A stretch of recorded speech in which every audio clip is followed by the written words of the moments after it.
Disclaimer: this content is intended for mature audiences only. Viewer discretion is advised. It's strange how one night can change everything you thought you knew about yourself. I never planned for any of this to happen. I never even thought I was capable of crossing such a line.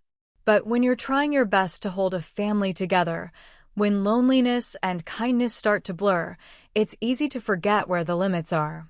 My name is Claire. I'm 34, married for 3 years to Mark, a man who already had a son from his previous marriage. His name's Evan, 21, polite, quiet, the kind of young man who still says thank you after dinner and helps carry groceries without being asked.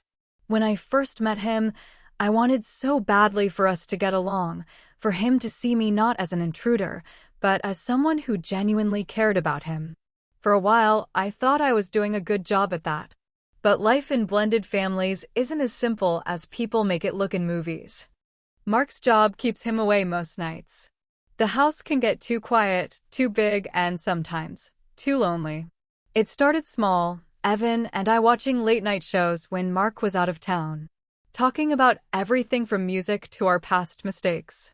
There was this comfort between us, something unspoken but warm. I told myself it was just friendship, that I was just being a good stepmom. Then one night, the power went out during a storm. The wind was howling outside, rain tapping against the windows.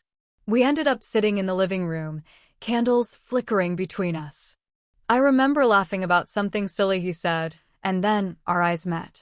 For a second, everything just stopped. It wasn't what we meant to happen. But in that moment, the space between us felt charged, confusing, and too real to ignore. After that night, everything changed. The air around us felt different, tense, uncertain. The guilt started eating at me, but so did curiosity. Did he feel the same? Was it just me? Or was something deeper growing in a place it never should have? After that night, things between Evan and me changed in ways I couldn't easily explain.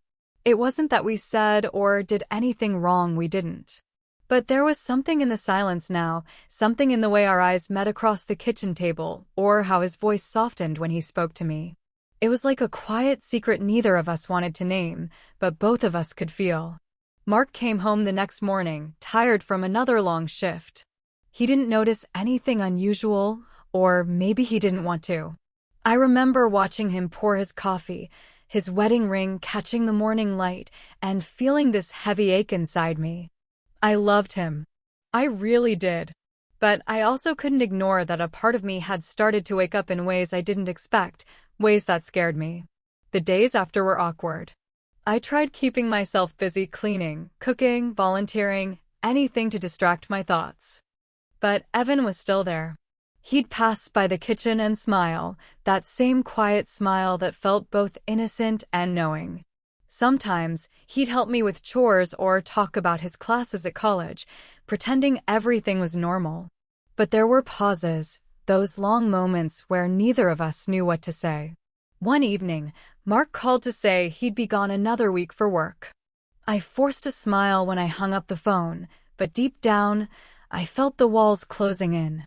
That night, I heard Evan playing guitar in his room, the same old song he used to play when his mother was still alive. I stood by the hallway listening, the melody soft and familiar. Something about it made me feel both comforted and guilty. The next morning, we had breakfast together. The sunlight was pouring through the window, and for a brief second, it felt like a normal family morning. We laughed about his terrible pancake flipping skills, and it almost felt safe again. But when I reached out to wipe flour from his cheek, time seemed to freeze. His eyes met mine, and in that instant, the air changed again, quiet, charged, dangerous. I pulled my hand away quickly, pretending to focus on the dishes.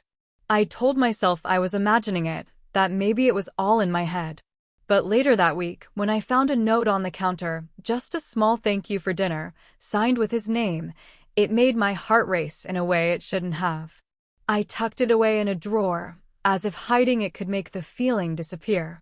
Still, at night, my mind replayed every glance, every accidental touch, every word that carried more meaning than it should have. I started asking myself questions I didn't want to answer. Was this connection real, or just loneliness playing tricks on both of us? Was I crossing a line just by thinking about it? I knew I had to create distance, to protect everyone from what could happen. But the more I tried to step back, the closer life seemed to push us. And the truth was, the house felt emptier when he wasn't around. His laughter had become part of the air, part of the quiet rhythm of my days. The next few days felt like walking on thin glass. Every sound, every look, every shared silence carried weight. I tried convincing myself that I was just overthinking, that this was nothing more than a misunderstanding of emotions. But the truth was, something had already shifted inside both of us, and pretending otherwise only made the tension harder to bear. Mark was still away for work, calling every night just to check in. His voice was warm, steady, familiar, the voice of the man I promised to love and stay faithful to. Yet, even as I spoke to him, a small part of me felt distant, distracted. I'd hang up the phone and sit quietly in the living room, listening to the faint hum of the refrigerator, wondering how my life had started to drift into this confusing space between right and wrong. Evan tried to act normal. He kept his distance at first, avoiding eye contact, spending more time in his room. But one evening, he knocked on my door and asked if I could help him cook dinner. It was such a simple thing, yet I hesitated before saying yes. We cooked side by side, trying to keep things casual. The sound of the pan sizzling filled the silence between us. He told me about a project he was working on for school, and I found myself smiling again, genuinely smiling, something I hadn't done in weeks. When dinner was ready, he set the table carefully, like he wanted everything to be perfect. We sat across from each other, the warm light from the lamp casting soft shadows on the walls. For a while, it almost felt normal. But beneath the calm, something was building, an unspoken understanding that both of us were too afraid to admit. After we finished eating, he looked at me and said quietly, "You don't have to pretend everything's fine." His voice was gentle, almost hesitant. That sentence lingered in the air like a question I didn't know how to answer. I wanted to tell him he was wrong, that I was fine, that I was strong enough to keep my distance. But the truth sat heavy in my chest. I wasn't fine. I was caught between guilt and something I didn't have a name for. That night, I couldn't sleep. The storm outside had returned, wind brushing against the windows, echoing the storm in my mind. I thought about how easily moments could blur into something more. How a simple act of kindness could turn into a memory you can't forget. The next morning, Mark called again. He said he might have to stay longer for work, maybe even a few more weeks. I told him I understood, but my heart sank. Not because I missed him, though I did, but because I knew that every extra day meant another test of my self-control. Another chance for my heart to wander somewhere it shouldn't. Later that afternoon, Evan came home early.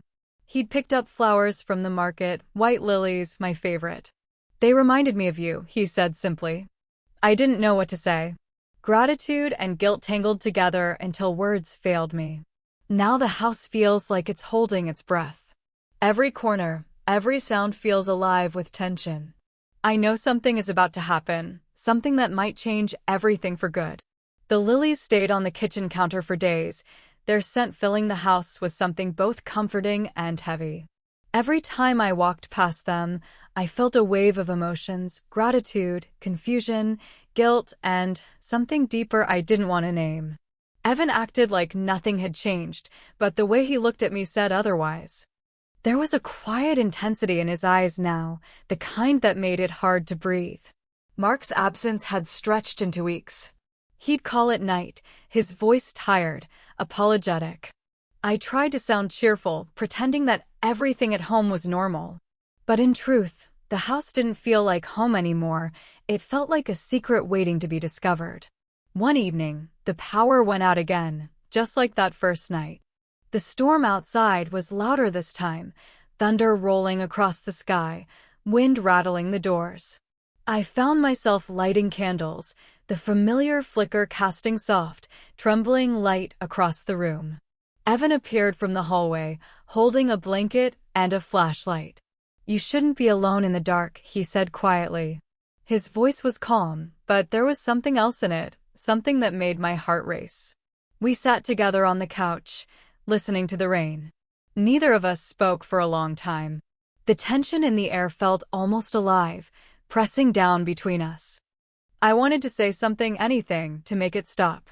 But my voice refused to come out. When he finally turned to look at me, the candlelight caught his face in a way that made him look older, more serious. "You don't have to keep pretending," he whispered again, echoing his words from before. My hands trembled, not from fear, but from everything I was trying to hold back. I could hear my own heartbeat in the silence. Every inch between us felt like a decision waiting to be made. Then, the front door creaked open. I froze. My mind instantly went to Mark. Was he home early? My pulse quickened as I stood up too fast, nearly knocking over a candle. The flame flickered wildly before going out, leaving us in near darkness. For a few seconds, no one moved. The only sound was the rain and the faint tapping from the window. Evan looked at me, uncertain. "Did you lock the door?" he asked quietly. I couldn't remember. My thoughts were a blur, tangled between panic and guilt. We both turned toward the hallway, the dim flashlight beam shaking slightly in his hand. The storm outside roared louder, as if echoing the chaos inside the house. Every shadow felt like it was hiding something. Every sound felt like a secret being uncovered. And somewhere deep inside, I knew the moment of truth was coming. But what kind of truth it would be? I wasn't sure anymore. The silence that followed felt endless. The wind was howling outside, making the old house creak as if it were alive. Evan took a cautious step toward the hallway, the beam from the flashlight trembling slightly in his hand. I stayed behind, clutching the blanket like it could somehow protect me. My mind raced. If it wasn't Mark at the door, then who was it? The storm had cut off the power. No one should have been out in weather like this. "Stay here," Evan whispered, his voice low but steady. He moved quietly down the hall, his footsteps careful against the wooden floor. I watched him disappear into the darkness, every second stretching longer than it should. The rain hammered harder against the roof, and somewhere in the distance, I thought I heard the faint creak of another door. Then came a sound of voice. Faint at first, then clearer. "Claire." It was Mark. My heart nearly stopped. He wasn't supposed to be home for another week. I stood frozen, unsure whether to be relieved or terrified. Evan reappeared at the end of the hallway, his face pale in the candlelight. The look in his eyes said everything. Mark stepped inside, drenched from the storm, his coat dripping onto the floor. He looked exhausted but suspiciously calm, scanning the room before his gaze landed on me. "Why is the power out?" he asked. His tone was even, but there was a sharpness behind it. I quickly moved toward him, forcing a smile. "The storm knocked it out again," I said, trying to keep my voice steady. "We were just waiting for it to come back." He glanced toward Evan, then back at me. "We." The word hung in the air, heavy and sharp. Evan set the flashlight down, muttering something about checking the breaker, and disappeared toward the basement. Mark's eyes followed him, then turned back to me. "He's been here this whole time?" he asked quietly. I nodded. "You told me to look after him, remember?" I tried to laugh, but it came out strained. He didn't respond. The storm rumbled louder outside, lightning flashing through the window. For a moment, his expression softened, but then he noticed the lilies on the counter, the same ones Evan had brought days earlier. "Those new?" he asked. My breath caught. "Just something for the kitchen," I said quickly, but I could tell he wasn't convinced. His eyes lingered on me for a moment too long before he finally sighed and walked toward the stairs. "I'm going to shower," he said, his tone unreadable. As soon as he was gone, I exhaled, realizing how tightly I'd been holding my breath. Evan returned quietly from the basement, his shirt damp from the humidity. "He's home early," he said, more a statement than a question. I nodded, my heart still racing. That night, I couldn't sleep. The sound of the rain outside was relentless. I could hear Mark moving around upstairs, and somewhere below, Evan's footsteps pacing in his room. The house felt too small now, too full of secrets pressing against the walls. But the real twist came the next morning. When I went to make coffee, I noticed Mark's phone on the counter. A message was still open on the screen, an email from his office. The words froze me in place. Your request for early leave was approved. We'll continue the investigation upon your return. Investigation? My hands trembled as I scrolled further. There were attached reports, financial documents, timestamps, and even our home address listed under observation. I didn't understand it at first, but one thing was clear: Mark hadn't come home early just to surprise us. He had come because he suspected something. My hands were still shaking as I stared at the screen. The word investigation kept echoing in my head like a warning I couldn't unhear. For a moment, I couldn't tell if my fear was for myself or for what Mark might already know. When I heard his footsteps behind me, I quickly locked the phone and set it back on the counter, pretending to look for sugar. He stood there quietly, watching me. You were up early, he said. His tone was calm, but his eyes were searching, as if reading my every move. I forced a smile. Couldn't sleep, I replied, keeping my back turned. Then he said something that made my heart stop. You don't have to hide it anymore, Claire. I know. The words hung in the air. I turned slowly, trying to read his face. Know what? I asked, my voice barely a whisper. He walked closer, setting a folder on the counter. Inside were printed photos, grainy, dark, but recognizable. Pictures of me and Evan. Nothing inappropriate, but too close, too personal. Conversations at the dining table, moments in the garden, even the night of the storm. Someone had been watching us. I didn't want to believe it, Mark said quietly. But I needed to know what was really happening while I was gone. I felt my throat tighten. You think I couldn't even finish. My voice cracked under the weight of it. Evan entered the kitchen then, confusion written all over his face. He looked from me to Mark, then to the photos spread out like evidence. What is this? He demanded. Mark's expression hardened. Proof, he said simply. That lines were being crossed. The storm outside began again, as if the world itself was reacting to what was unfolding. I tried to speak, to explain that nothing happened, but words failed. Evan stepped forward, defending me, saying it wasn't like that. But Mark's anger had already turned into something else: hurt, disbelief, and fear of betrayal. In the middle of the chaos, a new sound broke through. A car engine outside. We all turned toward the window just as headlights cut through the rain. A man in a dark coat stepped out, carrying a small black case. Mark's expression changed instantly. It's him, he muttered, moving toward the door. Who? I asked, following him. Mark paused, turning back. The investigator. I didn't just hire him to watch you, Claire. Someone's been watching me too. The door swung open and the man entered, soaked but composed. He handed Mark a sealed envelope. It's not what you think, he said. Your wife wasn't the one being followed. Mark tore open the envelope, his eyes scanning the pages before looking up at me, completely stunned. The final twist hit like lightning. The photos weren't from Mark's request, they were from someone else's. Someone had been investigating him. And as the truth unraveled in front of us, I realized this story was never about temptation or guilt. It was about secrets, his, mine, and the ones still waiting to be exposed. The investigator's words hung in the air like smoke. None of us moved. The sound of the rain outside softened, leaving only the low hum of tension that had filled the room for weeks. Mark stood frozen, the open file trembling in his hand.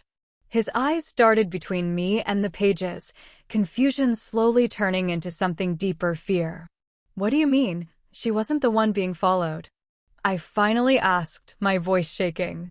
The investigator sighed. Mark, your company's under review. The transactions tied to your name, they're being traced. Someone thought you were using your business trips as cover for something else. Whoever sent those photos wanted to make you look guilty, and your family, collateral damage. Mark's shoulders slumped, the anger draining from his face. I didn't know, he whispered, more to himself than to us. I thought. He looked at me, eyes filled with regret. I thought you were the one keeping secrets. The silence that followed was unbearable.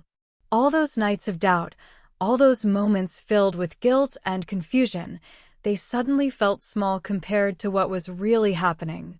Evan stood beside me, quiet but strong, his eyes fixed on Mark. Eventually, Mark sat down, exhausted. The investigator left the envelope on the table and walked out, saying he'd be in touch once things settled. For a long moment, no one said a word.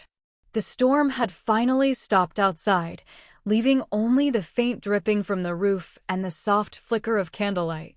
Mark finally looked up. I'm sorry, he said quietly. For not trusting you. For everything. I nodded, my emotions caught somewhere between relief and sorrow. We both made mistakes, I said. We just stopped listening to each other. That night, we didn't talk much more. Evan quietly went to his room, and Mark and I sat in silence until dawn. There was no sudden forgiveness, no perfect ending. But there was understanding, and maybe that was enough to start healing. In the weeks that followed, Mark cleared his name and made an effort to rebuild our marriage. He spent more time at home, less time chasing success. As for Evan, he eventually moved out, starting his own life somewhere new. Before he left, he told me something I'll never forget. Sometimes doing the right thing means walking away before things break. Now, when I look back, I realize that night changed all of us. Not because of what almost happened, but because it forced us to face the truth about love, trust, and the fragile lines that hold families together. Every story has its shadows, but it's what we do after the darkness that defines who we really are. How did this story make you feel? Did you expect the twist about Mark's secret? Comment your thoughts below, and if you'd like to see a sequel exploring what happened to Evan after he left, let me know. Don't forget to like, share, and subscribe for more true-to-life stories that keep you on the edge of your seat until the very end. Summary.